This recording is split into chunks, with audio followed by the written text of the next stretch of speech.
Mais pensez-y, un comédien au succès modeste, le président Zelensky a convaincu les États-Unis d'Amérique de dépenser 350 milliards de dollars pour se lancer dans une guerre qui fondamentalement ne pouvait pas être gagnée, qui n'avait jamais eu besoin de commencer et n'aurait jamais commencé si j'avais été président. Pas même une chance. Et cela n'a pas commencé depuis 4 ans. D'abord, excusez-moi, vous disiez, on va pas épiloguer, mais c'est quand même étonnant que le président des États-Unis, tout ce qu'il dit est faux. On est dans le monde de la post-vérité. 350 milliards, c'est faux.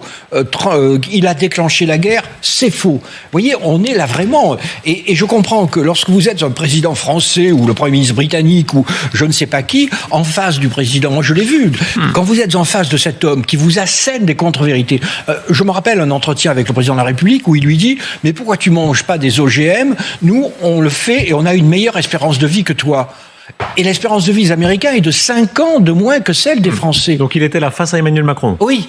Il lui dit, mange aussi des OGM. Oui, puisque nous, on a une meilleure espérance de vie que toi. Et l'espérance de vie est 5 ans.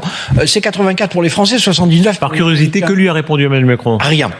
Et que voulez-vous qu'il réponde ? Bon, il n'allait pas rentrer dans une discussion sur les espérances de vie. À la sortie, je dis au président de la République, mais qu'est-ce que vous avez sorti de tout ça ? Et il me répond, mais rien Gérard, mais c'est l'homme le plus puissant au monde. Et donc vous voyez, il continue à aligner ses contre-vérités. Et le pire, c'est qu'il est dans sa sphère cognitive, il croit en ces contre-vérités. C'est pour ça que j'utilise ce mot. Ce ne sont pas des mensonges.